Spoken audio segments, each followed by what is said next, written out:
Dimension मैंने Govind start किया दियो था, यूनिट मैंने ख़त्म कर दिया है। बताए। यूनिट में देख सकते हैं, यूनिट में मैंने मीटर पर सेकंड के बारे में बताया, मीटर बताया। यूनिट ना होता है ना 3 तरह का यूनिट, सीजीएस और एसआई को जिसे एमकेएस बोलते हैं, और एक और यूनिट जब तक अभी तक नहीं क्लियर हुआ, ठीक है ना, उसको देख लीजिए। मैं सो ब्रिटिश यूनिट कहा जाता है मेरे हिसाब से। तो वो अलग होता है, जैसे फीट हुआ वो सबसे अलग होता है, फीट फुट जैसे होता है ना आपका, यार्ड होता है, तो उसको ब्रिटिश वाला बोलते हैं, ठीक है। तो थर्ड वाला वो हो जाएगा, ठीक है। तो यूनिट एंड डायमेंशन, यूनिट तो ख़त्म हो गया। तो आज हम लोग पढ़ेंगे क्या, डायमेंशन, ठीक है। तो आज हम डायमेंशन पढ़ेंगे, तो चलते हैं डायमेंशन पढ़ने के लिए, ठीक है। तो आज पढ़ते हैं डायमेंशन। देखो मैंने 7 आप डायमेंशन लिख लीजिए, मेन डायमेंशन 7 यही होते हैं। जैसे मास का, इसको डायमेंशन होता है एम, और देखो डायमेंशन को इस तरीके से ब्रैकेट में बंद करते हैं, ठीक है। और दूसरा हो जाएगा लेंथ, ठीक है ना। लेंथ को किससे, एल से डिनोट करते हैं, ठीक है। तो एल से डिनोट करते हैं। देखो एल यानी जैसे मीटर, तो मीटर, सेंटीमीटर, ठीक है ना, ये सारे क्या होते हैं, लेंथ होते हैं। और ये मास तो आप जानते हो, केजी, ग्राम, ठीक है ना, ये सारे क्या होते हैं, मास। लेंथ हो गया। और तीसरा, इसको पूरा नोट करते जाइए, टाइम को किससे, टी से। देखो मैं सारा ब्रैकेट में इस तरीक़े से बिग ब्रैकेट में बंद कर रहा हूँ, क्यों, क्योंकि यही डायमेंशन के सिंबल है। ऐसे पता चलता है कि डायमेंशन की बात हो रही है। जैसे अब केवल एम लिखे तो एम से कुछ पता नहीं चलेगा, लेकिन इसी को आप ऐसे इस तरीके से बंद करके लिख दोगे तो यानी ये मास का डायमेंशन की बात हो रही है, ठीक है। तो इससे पता चलता है। तो अब देखो चौथा, टेम्परेचर को केल्विन में नापते हैं ना, टेम्परेचर को किस में नापते हैं, केल्विन में। तो इसका हो जाएगा इस तरीके से, कैपिटल के से बंद में कर दीजिएगा, ठीक है। तो लिख देते हैं केल्विन में, ठीक है। अब चलो आगे, 5th number is that current, ठीक है। तो 5th नंबर होता है करंट, ठीक है। तो करंट का ये नहीं कि चार्ज बाई टाइम होता है तो उस तरीके से अलग आएगा, नहीं। करंट का एक स्पेशली होता है जो क्या होता है, एम्पियर या आई से भी डिनोट करते हैं, ठीक है। एक्चुअली एम्पियर से भी, कितने सारे बुक में आई से भी होता है, ठीक है। तो ये आपका एम्पियर। तो ये जो 7 में फंडामेंटल बताया था ना आपको, पहला लेक्चर में मैंने बताया था कि 7 क्या होते हैं, ये फंडामेंटल होते हैं। इनके फंडामेंटल से हम जितने सारे डेराइव्ड हैं तो उसका हम डायमेंशन निकाल सकते हैं, तो इसी से निकलता है। अब 6 ले लीजिए आपका अमाउंट ऑफ सबस्टांस ना, आप पूरा याद इसको कर लीजिए ना, मतलब सबस्टांस को मोल में, तो मोल को ऐसे करके उसको ब्रैकेट में लगा। 7वां है लुमिनस इंटेंसिटी,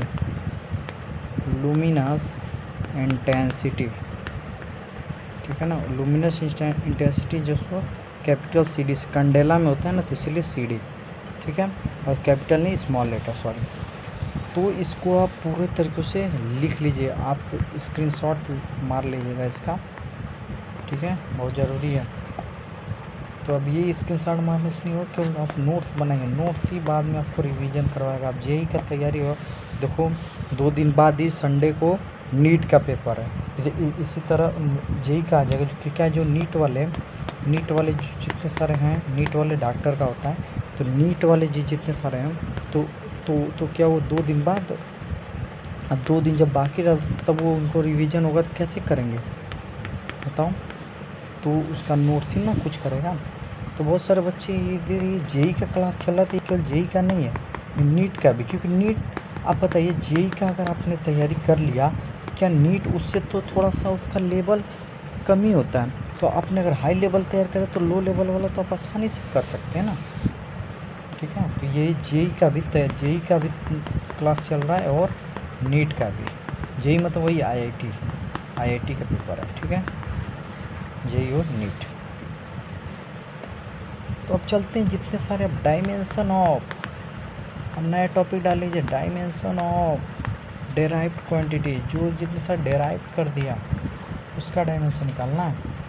तो अब निकालते हैं, जैसे फर्स्ट में ले लिया एरिया, एरिया जैसे कोई किसका एरिया लेंथ इंटू ब्रेथ, तो क्या होता है एल इंटू एल, ये एथ होता है, एल इंटू एथ, क्योंकि दोनों ये लेंथ होता है, तो एल इंटू एल क्या हो जाएगा एल स्क्वायर, तो इसका डायमेंशन आ जाएगा एरिया का एल स्क्वायर। तो देखो इस तरीके से लिख लेना एल स्क्वायर इसका डायमेंशन, सिंपल सा। अब इसी तरीके से स्पीड और वेलोसिटी का दोनों का डायमेंशन वही होता है, क्योंकि दोनों का मीटर पर सेकंड ये यूनिट, यानी देखो स्पीड बराबर क्या होता है, स्पीड बराबर होता है डिस्टेंस अपॉन टाइम, और वेलोसिटी होता है डिस्प्लेसमेंट अपॉन टाइम। बस दोनों तो डिस्टेंस और डिस्प्लेसमेंट दोनों क्या है, और दोनों ही तो लेंथ ही है ना, तो इसीलिए एल अपॉन टी इसका डायमेंशन आ जाएगा ना, क्योंकि मीटर पर सेकेंड, तो ये लेंथ और टाइम, तो इसको सॉल्व करेंगे तो क्या आ जाएगा एल टी माइनस वन ना, जो एल अपॉन टी था ये टी का पावर वन था, ऊपर जब जाएगा तो ये पावर माइनस हो जाता है, पता है कि नहीं, तो इसलिए पावर ये माइनस हो गया। चलो तीसरे पर आते हैं, तीसरा है वॉल्यूम, ठीक है ना, वॉल्यूम। तो वॉल्यूम जो होता है, वॉल्यूम होता है length into breadth into height, सीधे आपको दिखा रहा है एल क्यूब हो जाएगा, length into L into L into L, तो एल क्यूब, ठीक है।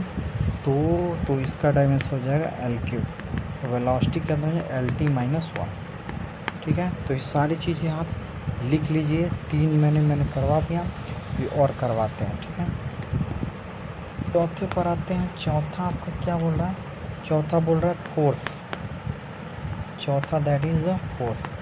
तो फोर्स होता है मास इंटू एक्सेलरेशन, तो मास यानी क्या कैपिटल एम, और देखो एक्सेलरेशन, पहले फोर्स की जगह पर मैं एक्सेलरेशन पहले करवा देता हूँ ताकि क्लियर हो जाए ना। तो एक्सेलरेशन होता है change in velocity by time ना, तो मैंने वेलोसिटी का अभी मैंने करवाया एल टी माइनस वन होता है, मैं चाहते तो अपॉन टी, तो ये जो टी का पावर वन था ये ऊपर चला जाएगा, क्या आ जाएगा टी का पावर, तो इसका आ जाएगा एल टी माइनस टू ना, क्योंकि देखो एल टी माइनस वन था डिवाइडेड बाई टी का पावर वन प्लस में था, तो जब ऊपर जाएगा तो माइनस हो जाएगा, तो एल टी माइनस टू। तो देखो सारे को मैं ब्रैकेट में ही बंद करके लिख रहा हूँ, समझ में आया। तो अब यहाँ से एक्सेलरेशन निकल गया, तो अब यहाँ से निकाल लीजिए फोर्स का, तो फोर्स बराबर होता है मास इंटू एक्सेलरेशन, तो मास का हो गया कैपिटल एम इंटू में इसका आ जाएगा अभी निकालें एल टी माइनस टू, तो देखो ये मास है एल है टी है, तो ये तीनों अलग अलग है, तो गुणा में पावर जुड़ नहीं सकते, इसलिए ऐसे लिखा जाता है M L T minus two, समझ में आया। तो M L T minus two ये आपका डायमेंशन हो गया। देखो अभी डायमेंशन का उपयोग क्या है, तो मैं अभी बाद में अगले में लेक्चर में एप्लीकेशन बताऊँगा, इसका यूज क्या है, कहाँ का यूज होता है, बहुत बढ़िया जगह यूज होता है। आईआईटी में एक टाइप से इसके 80 से 90% एकदम फिक्स है, इसमें क्वेश्चन आते हैं डायमेंशन से, 90% मतलब कि इस चैप्टर का यूनिट एंड डायमेंशन से 90% क्वेश्चन, यानी 10 क्वेश्चन अगर यूनिट डायमेंशन से मान चल 2-3 साल में आए हैं 10 क्वेश्चन, तो हर साल में 3 क्वेश्चन तो आ ही जाते हैं, ये लगभग 2 क्वेश्चन आया, 2 क्वेश्चन में मैं पक्का बता सकता हूँ, तो या दोनों क्वेश्चन ही उसी टाइप्स में आ सकते हैं, डायमेंशन वाले, डायमेंशन से आते हैं, यूनिट से बहुत कम आते हैं, डायमेंशन से ज़्यादा आते हैं, ठीक है। अब तो छठवां बहुत ही आसान है, वर्क बराबर वर्क होता है फोर्स इंटू डिस्प्लेसमेंट, और इंटू कॉस थीटा भी होता है, इंटू कॉस थीटा। तो देखो एंगल का कोई डायमेंशन नहीं होता, ये एक चीज़ मैं बताना यहाँ ध्यान देना कि एंगल का कोई डायमेंशन नहीं, m0 l0 t0 होता है।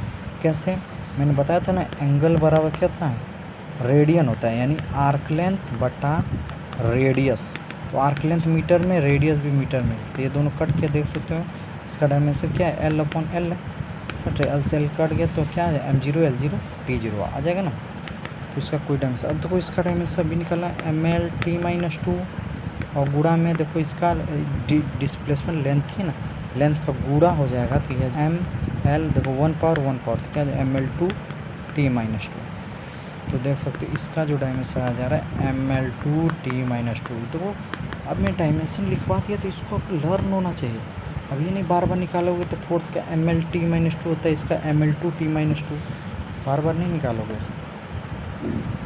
ये सारी चीज़ें क्लियर होना चाहिए। तो देखो जो वर्क का डायमेंशन होता है वही एनर्जी का भी डायमेंशन है, क्योंकि वर्क और एनर्जी दोनों का यूनिट जो होता है वो जूल होता है, मैंने बताया था ऐसा यूनिट जूल होता है नहीं। और सीजीएस यूनिट क्या होता है कमेंट बॉक्स में बताइएगा। सीजीएस यूनिट क्या होता है एनर्जी और वर्क का, सीजीएस यूनिट, इसका सीजीएस यूनिट क्या होता है जल्दी बताएगा। और 1 जूल बराबर कितने, जो सीजीएस यूनिट जो भी होता है वो कितना बराबर होता है, उन दोनों का रिलेशन क्या होता है। जैसे कि 1 किलोमीटर में 10⁻³ मीटर होता है, उसी तरीके से 1 जूल में क्या होता है और कितना उसका होता है ना, क्या होता है सीजीएस यूनिट, ठीक है। तो अब चलते हैं मोमेंटम। 7 topic is momentum. देखो मोमेंटम क्या होता है, तो मोमेंटम देखो कुछ नहीं होता, देखो इसी से फोर्स का फार्मूला बना है। फोर्स का फार्मूला मैंने भले भी पहले करा, तो फोर्स का फार्मूला यहीं से बना। मोमेंटम होता है जब कोई भी मास है m मास का और किसी भी वेलोसिटी से चल रहा है ना, जैसे हम साइकिल चलाते हैं, साइकिल कुछ होगा मान चलो 8 किलो का है, ठीक है ना, और कुछ स्पीड से जैसे 15 मीटर पर सेकंड से मैं जा रहा हूँ, तो इसका मोमेंटम क्या है, इसका मोमेंटम आ जाएगा मास इंटू वेलोसिटी, ये आपका मोमेंटम होता है, ठीक है। तो ये होता है मास इंटू वेलोसिटी। मास का मैंने निकाला m, जिसका मैंने निकाला LT-1 ना, क्योंकि देखो मीटर पर सेकंड, तो मोमेंटम का यहाँ से आ जाएगा MLT-1। तो ये होता है मोमेंटम का। तो मोमेंटम चाहे इम्पल्स, इसको एक और बोलते हैं इसको इम्पल्स, लेकिन दोनों में अंतर है इम्पल्स और मोमेंटम। ये कभी और लेक्चर आएगा फोर्स वाला तब मैं बता दूँगा। तो मोमेंटम इम्पल्स, तो इसका डायमेंशन अब ध्यान से देखो ये होता है। अब देखो डायमेंशन पूरा मैं एक साथ करवा दूँगा ना, लेकिन अलग अलग जब चैप्टर आएंगे तो उसमें बताया जाएगा। जैसे वर्क और एनर्जी आ गया chapter, work energy and power, तो मैं बताऊंगा इसका ऐसा यूनिट जूल है, और इसका डायमेंशन मैंने बताया था mL2T-2 होता है। लेकिन पहले चैप्टर में सारी चीज़ें बता दी जाती है, लेकिन जब अलग अलग चैप्टर आएगा तो उसमें बताया जाएगा कि इसका mL2। कोई अगर नहीं भी याद हुआ तो कोई टेंशन वाली बात नहीं है, कोई तो क्या अरे याद ही नहीं हो रहा है कैसे मेरा IT, कुछ नहीं, आप केवल प्रैक्टिस करते रहिए, धीरे धीरे चीज़ें आप में बदलते। जो IIT क्लियर कर रहे हैं अब ये नहीं कि एक ही दिन में महारत हासिल कर लिया, ठीक है ना, धीरे धीरे होगा। तो आप इसको लिख लीजिए। अब 8वां वाले पे चलते हैं। 8वां वाला है क्या, पावर। पावर बहुत ही सिंपल है, पावर बराबर होता है वर्क डन बाई टाइम, यानी कितना काम किया कितने कम समय, अगर कम समय में ज़्यादा काम करोगे तो पावर ज़्यादा है, ज़्यादा समय ले रहे हो, समय ज़्यादा ले रहे हो, काम कम कर रहे हो तो यानी पावर कम, और समय भी ज़्यादा ले रहे हो, काम भी ज़्यादा कर रहे हो, लेकिन उससे पावर चलता है एवरेज है, ठीक है ना, वही चीज़। तो वर्क डन बाई टाइम भी होता है, और एक और चीज़ होता है एनर्जी बाई टाइम, दोनों होता है, क्योंकि वो वर्क और एनर्जी का दोनों का सेम ही होता है, ठीक है। तो यहाँ से कैसे निकल, देखो एनर्जी का मैंने अभी बताया था mL2T-2 होता है, ये सारी चीज़ आप याद हो, देखो मुझे भी याद कैसे हुआ, बार बार प्रैक्टिस करने से। और डिवाइडेड बाई टाइम, तो देखो यहाँ पर T-2 था, जब ऊपर जाएगा तो T-3 बनेगा, यानी इसका आ जाएगा 2T-3, समझ में, इसका डायमेंशन ये हो जाएगा।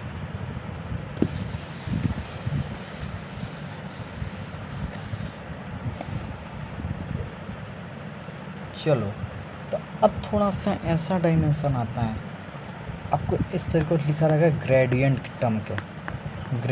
के टर्म से। देखो ये सारी चीज़ें मैं भी थोड़ा सा भूल गया था, यहाँ अब तक जो पढ़ा है वो तो याद था, लेकिन ग्रेडियंट क्या होता है, तो ग्रेडियंट में भूला, थोड़ा मोड़ा याद था कि जो भी ग्रेडियंट से वेलोसिटी ग्रेडियंट दिया है तो उसको लेंथ से हम डिवाइड कर देंगे, उसको क्या कर देंगे, लेंथ से डिवाइड, ठीक है। जैसे एक मैं एग्जांपल दूंगा, एग्जांपल सब समझ जाओगे। 9th velocity gradient. अब देखो वेलोसिटी ग्रेडियंट का अगर मैं पूछूं तो क्या होता है, वेलोसिटी डिवाइडेड बाय लेंथ, यही होता है वेलोसिटी ग्रेडियंट। क्या होता है, वेलोसिटी बाय टाइम, यानी यहाँ से यहाँ तक मैं चलो 10 मीटर पर सेकंड चला और ये 10 मीटर दूरी है, तो इसका मतलब क्या है कि 1 मीटर में कितनी वेलोसिटी थी उसकी, एंड 10 मीटर में उसकी 10 मीटर पर सेकंड वेलोसिटी थी, तो 1 मीटर में उसकी वेलोसिटी कितनी है, तो यहाँ से 10 से डिवाइड कर देंगे ना, तो यहाँ से दे सकते तो 1 सेकंड में उसकी वेलोसिटी 1 मीटर पर सेकंड, लेकिन इसे मीटर से मीटर भी कट जाता है, तो इसीलिए उसका 1/s उसका वेलोसिटी ग्रेडियंट आता है। तो देखो कैसे है, इसका मैंने डायमेंशन बताया था LT-1 ना, और इसका एल, तो एल से एल कट गया तो इसका डायमेंशन आ गया t-1। समझ में आया, t-1। तो देख सकते हो, देखो ग्रेडियंट टर्म्स का मतलब बस ये चीज़ लिखो, डिवाइडेड बाय लेंथ, इसको भी लिख लेना, डिवाइडेड बाय लेंथ। समझ में आया, तो लेंथ से डिवाइड कर देना, ठीक है। तो देखो ग्रेडियंट टर्म का मतलब मैंने बता दिया ना, डिवाइडेड बाय लेंथ, बस लेंथ से डिवाइड कर दो। जैसे एक को लेते हैं 10वां वाला, क्या टेम्परेचर, ये मैंने स्मॉल शॉर्ट फॉर्म लिख दिया, टेम्परेचर ग्रेडियंट, ठीक है ना, टेम्परेचर ग्रेडियंट का डायमेंशन। तो देखो टेम्परेचर का मैंने क्या बताया था, इसमें नापते हैं केल्विन में और डिवाइडेड बाय लेंथ, तो इसका डायमेंशन आ जाएगा KL-1। समझ में आया, तो देखो इसको ब्रैकेट में लिख लेते हैं, तो KL-1। देखो मुझे डायमेंशन लगाने में बहुत मज़ा आता है, मुझे फिजिक्स ही पढ़ने में बहुत मज़ा आता है। कब आएगा इंटरेस्ट, धीरे धीरे बेसिक क्लियर। देखो मैं आपके लिए 9th क्लास का मैं आपको सिलेबस बनाया होगा 9th क्लास का, ठीक है। तो उस 9th क्लास के आप क्लियर रखेंगे ना, 9th क्लास का जो बेसिक, तो आपको पढ़ने में मज़ा आएगा। देखो 9th क्लास का मैंने मोशन जो पढ़ाया था बेसिक वाला, वो बेसिक क्लियर रखे, ठीक है। तो 10 तक हो चुका है, तो अब चलते हैं आगे। इसको आप लिख लीजिए, ग्रेडियंट टर्म मतलब डिवाइडेड बाय लेंथ, ठीक है। तो अब एक और चलते हैं। अब थोड़ा सा मैं अभी ये बताने से पहले मैं एक और बता देता हूँ, जैसे कि प्रेशर का। तो प्रेशर होता है आपका क्या, force upon area, force upon area, unit area में कितना फोर्स लग रहा है। जैसे कि यहाँ पर मैंने ये 10 मीटर स्क्वायर का था और इस पर मैंने 10 न्यूटन से मैंने इसके ऊपर कूदा, चाहे फोर्स लगाया, चाहे इसके ऊपर हथौड़ा मारा 10 मीटर से, तो इसके ऊपर कितना का प्रेशर लगा, प्रेशर लगा 10 newton divided by 10 metre square, divide कर देंगे यानी 10 न्यूटन यानी 1, तो 1 न्यूटन मीटर माइनस 2, यानी ये इतने का फोर्स लगा। इसी को बोल देते हैं 1 पास्कल, यानी 1 पास्कल का इस पर, ठीक है। तो ये होता है फोर्स, तो अरे सॉरी प्रेशर, ठीक है। तो हम लोग सॉल्व करते हैं, तो इसका डायमेंशन कल, तो मैंने डायमेंशन बताया था m, मास इनटू एक्सेलरेशन, तो यानी m और एक्सेलरेशन का ml2 ना, L2, क्योंकि मीटर पर सेकंड स्क्वायर होता है ना, उसका यूनिट क्या, मीटर पर सेकंड स्क्वायर। जब यही ऊपर चल जाए तो क्या आ जाएगा, मीटर S2 माइनस, देखो यहाँ से बना सकते हैं मीटर का L, तो देखो फोर्स का जाता है kg मीटर पर सेकंड स्क्वायर, तो ऐसे बना सकते हो kg मीटर और सेकंड माइनस 2, तो आप ऐसे कर सकते हो। अब डिवाइडेड बाई L स्क्वायर ना, क्योंकि ये देखो एरिया था, तो एरिया का मीटर इंटू मीटर नहीं मीटर स्क्वायर बन जाएगा। समझ में आया, तो इसका आ जाएगा डायमेंशन क्या, ml। अब देखो यह 1 पावर है, जब ये ऊपर जाएगा तो L इंटू L माइनस 2 बन जाएगा, और इंटू में T माइनस 2 तो पहले से था ही, तो जब इसको सॉल्व करेंगे आ जाएगा ml माइनस T माइनस 2, तो ये आपका डायमेंशन होता है। तो आप इसको लिख लीजिए, ठीक है। इसका डायमेंशन होता है m l minus 1 T minus 2, ठीक है, T माइनस 2, तो ये आपका डायमेंशन होता है।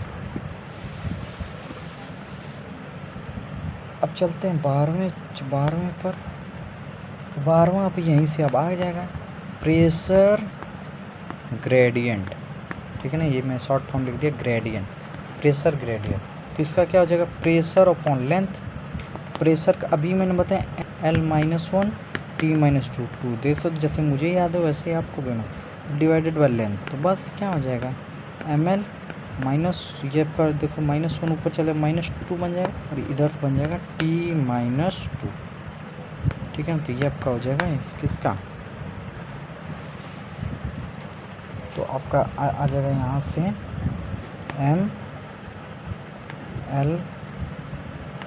ml minus 2 T minus 2। तो देखो इसको आप अगर याद भी नहीं होगा ना, तो इसको कोई टेंशन वाली बात नहीं, क्योंकि देखो तो मैं बना रहा हूँ ना, धीरे धीरे जब प्रैक्टिस करोगे, आप हर चैप्टर पढ़ोगे ना, जब प्रेशर ग्रेडियंट आएगा टॉपिक, तो आपको उसमें क्लियर हो जाएगा कि क्या होता है। ठीक है, तो कोई टेंशन वाली बात नहीं, आप आराम से करते रहिए, पढ़ते रहिए बस आराम आराम से, तो धीरे धीरे सारी चीज़ क्लियर हो जाएगा। अब चलते हैं आपका एक और है क्या, पोटेंशियल एनर्जी। अब वो ग्रेडियंट वाला टर्म खत्म, ठीक है। अब चलते हैं पोटेंशियल एनर्जी की तरफ। तो मैंने क्या बताया था, जितने सारे एनर्जी हैं, जितने सारे एनर्जी, जैसे पोटेंशियल एनर्जी नहीं, किसी तरह की energy, potential energy, heat energy, kinetic energy, और भी जितने सारे एनर्जी है, जितने सारे एनर्जी, उन सबका डायमेंशन mL(T-2), mL(2)(T-2), तो ये आपका डायमेंशन होता है। इसको आप लिख लीजिए, जितने सारे एनर्जी है सारा का डायमेंशन यही है, ठीक है, लिख लीजिएगा इसको। अब चलते हैं और कुछ फ्रीक्वेंसी। चलो, तो फ्रीक्वेंसी आपको पता होना चाहिए कि 1/टाइम के बराबर होता है। तो बस इसका डायमेंशन क्या था, देखो फ्रीक्वेंसी को मैं कैपिटल F कर लेता हूँ, इसका डायमेंशन हो जाएगा T-1, सिंपल सा। और अभी मैं क्वेश्चन पूछना था, T-1 आपने किस चीज़ का अभी निकाला, बताइए कमेंट बॉक्स में उसका आंसर दीजिएगा। मैं उसका आंसर मुझे मन करा मैं बता दूँ, चलो मैं बता देता हूँ। तो आपने अभी निकाला वेलोसिटी ग्रेडियंट का, क्योंकि देखो वेलोसिटी डिवाइडेड बाई लेंथ था, वेलोसिटी था LT-1 L, तो L से L कट गया, तो देखो T-1 वेलोसिटी ग्रेडियंट का होता है। फ्रीक्वेंसी का भी वही होता है। तो कभी कल ऐसे ऑप्शन दे देगा और बोलेगा इनमें से किसका डायमेंशन सेम नहीं होता, तो 3 का डायमेंशन सेम होगा, चौथे का 1 का नहीं होगा। इस तरीक़े से भी क्वेश्चन आपके भी आ सकता है। अब देखो ग्रेडियंट वाला आ जाता, देखो इसमें से बोलता है किसका जो सेम नहीं है, तो पहला बोल देगा वेलोसिटी ग्रेडियंट, इसका सेम नहीं है। दूसरा बोल देगा फ्रीक्वेंसी, तीसरा बोल देगा आपको एक्सेलरेशन, चौथा बोल देगा नन। तो देख सकते हो इन दोनों का मुझे, अब देखो पहले बच्चे थे ग्रेडियंट वाला ही नहीं जानेंगे, ग्रेडियंट क्या होता है। देखो मैं क्वेश्चन दे दिया आपको, और दूसरा ये मैंने क्या दिया था, ये मैंने दिया था फ्रीक्वेंसी, हाँ फ्रीक्वेंसी। तो बहुत सारे बच्चे तो इसी को नहीं जानते, तो इसको भी जानते होंगे। चलो T-1 होता है, इसका आता है LT-1, और इसका तो इनमें से किसका सेम नहीं था, देखो इसका भी सेम नहीं, इसका सेम नहीं, यानी ये इसका जब तक पता नहीं होगा समझते हैं कि वेलोसिटी ग्रेडियंट है, तो वेलोसिटी इससे रिलेटेड है, तो ये सेम होगा, ये वाला नहीं होगा। तो बहुत सारे बच्चे इसको लगा के चले जाते हैं, तो ये तो गलत था। इसका T-1 है, तो इसका भी T-1, और इसका सही था कि ये वाला सेम नहीं है, समझ में आप। तो ये आपका आंसर होगा।